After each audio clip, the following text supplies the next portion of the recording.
M1 iPad Pros. Does it get any better than this? Tim Cook improving products that already exist. Let's go. Alright, y'all, so I'm actually kind of salty. I ain't even gonna lie to y'all because I legit just copped the iPad Pro last year. And don't get me wrong, I love this thing right here, but this one over here got the Pro XDR display on it. Well, one of them do. So let's talk about that. So tell me, is you gonna ride out when the chips fall? Man, listen, Apple events are by far the most fun events to watch, from the transitions to the movie-like cutscenes. It's just like really easy to watch, and legit everybody else needs to step their game up because I'm telling y'all, Tim Cook got his foot on y'all necks. But y'all already know that. So let's talk about the M1 iPad Pro. Yeah, you heard that right. Apple took the same powerful beast processor that I raved about in the M1 Mac Mini and they put it into the 2021 iPad Pro. Now, before I tell y'all why that's a big deal, let's go ahead and look at the 2020 iPad Pro, which is, by the way, no longer on Apple's website. So the only way that you can buy this one right here is resales. Kind of salty, I ain't gonna lie, but mine just outdated in 1 year. Now, don't get me wrong, if you still have a 2020 iPad Pro, it is fine, guys. I'm just gonna tell you guys later in this video if I'm gonna be getting one for myself personally or if I think you should buy it or not. So make sure you guys stick around for that and hit that like button and subscribe. So tell me, is you gonna ride out when the chips fall? So what do we actually get with the new iPad Pro? For starters, we're getting that crazy, and I mean crazy fast and efficient M1 processor. Now, I'll be honest, the most noticeable thing that I think is the XDR display. So why is that a big deal, CKid? Well, I'm glad you guys asked, because y'all remember those $5,000 Pro XDR displays, right? And, you know, they just crystal clear and they look good. Now, the same tech that is on those $5,000, I'm gonna keep saying it twice, $5,000 displays is coming to the brand new 2021 iPad Pro. Let me put some respect on it. 2021 M1 iPad Pro. Yeah. And what's dope about that is the price of the iPad Pro is not going up either. So you will be able to scoop up for $1,100 that new XDR display on an iPad Pro. Now, I'm not saying that that is cheap, but it is way less than $5,000 and can do way more than just sit on your desk and be a monitor. I'm just saying, that's a whole different video. Now, I want you guys to keep in mind, or something that you guys should know, is that there are two different sizes. You got the, wait a minute, let me get it.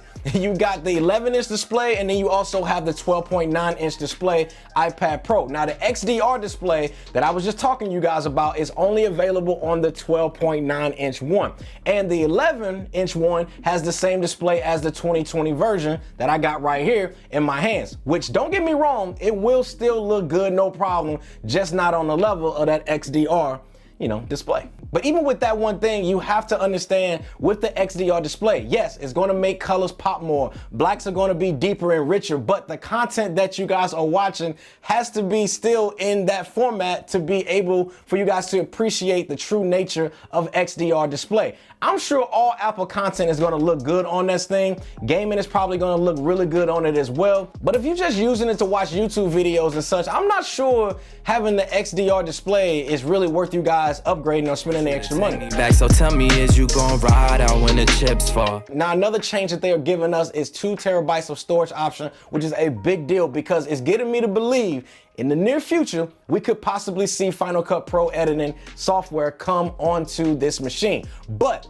anytime you guys can get more storage, I'm here for it, because as a content creator like myself, you can never have enough storage. Normally, I would tell you guys, and y'all already know this from my other videos, I would tell you guys to buy the cheaper storage option and get the external drive. But you can't actually use an external drive or work off of that on an iPad Pro just yet. So if you think you will be using a lot of storage, then I say max this bad boy out, or at least just go with the 1 terabyte option as a base level. Now, another feature that I think might be cool for some, but not really for me, because I don't really live in an area just yet to take advantage of this. And if you guys are like me, then it won't matter to you either. But it is equipped to work with a 5G cellular network speeds, meaning you guys could take meetings on the go, or you can even go live from anywhere that you guys are out and about, and the iPad Pro will be able to handle it no problem. So tell me, is you gonna ride ride out when the chips fall. So next thing I want to talk with you guys about is one of the features that I was personally hyped about when they talked about this, and that is updating the camera on the iPad Pro. The camera, guys, comes with this really cool feature called center stage. Now, if you guys missed the event, that's why I'm here. I'm going to tell you guys why this is dope. Let's say you guys are on a Zoom call or you're on a FaceTime with your friends or whatever, and you're doing something, you're moving around in your space. The camera will now follow your movements automatically, keeping you guys centered in the frame. So that way you don't have to feel restricted to your space, which is really, really dope. Even if a second person comes within the shot, it will track them as well by expanding the view so both or multiple subjects will stay within the frame. Now, I've seen and used a feature that is similar to this with the Logitech webcam that I had here on the channel, and it is a really, really dope feature. I'm just hoping they bring this to the new iPhone 13.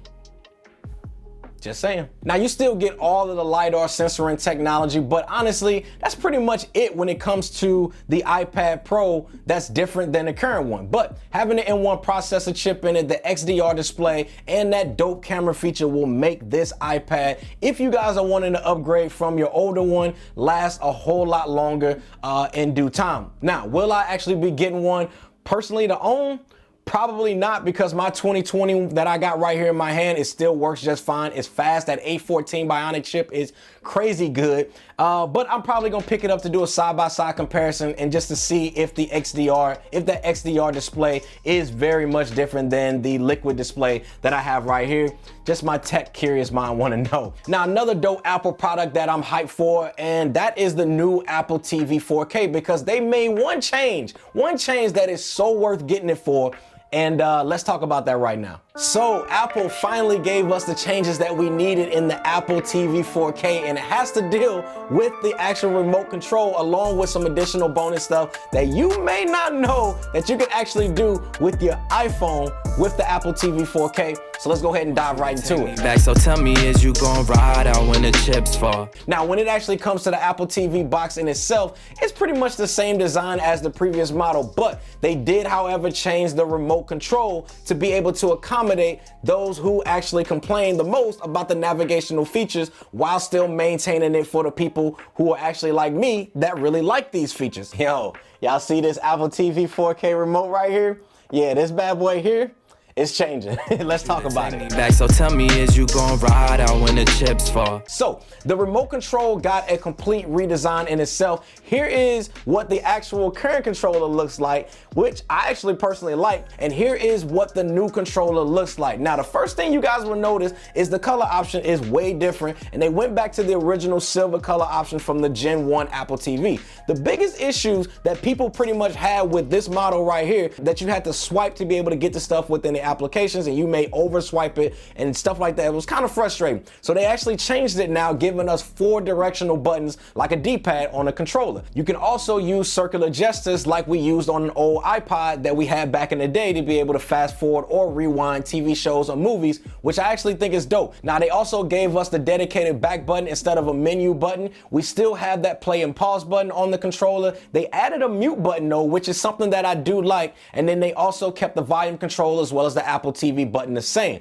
However, they now gave us a Siri button on the side of the controller, making it a whole lot easier to be able to use your thumb to just access Siri. Oh, and if you guys also notice, there's a dedicated power button as well, whereas before you would just have to press anywhere on the controller or on the pad up here to be able to activate and turn on your Apple TV. But the power button on the new controller is way more than just a power button. It can actually turn on and control your Apple TV as well as your television as well, which is something that I think is really dope. So overall, man, the remote control in itself, I'm personally happy with, and I'm curious on, will they actually sell the controller separate, and will it actually work with previous Gen 4K Apple TVs like the one that I personally have right now? Because I probably would swap out that remote for that one and just keep this one as a backup. Back, so tell me, is you gonna ride out when the chips fall? All right, so the next feature that I think is really cool that sells the Apple TV for me is the high frame rate HDR. So what does this actually mean, CKid? Well, basically it means you guys are getting twice the frame rate for HDR videos. That's gonna make the content that you guys watch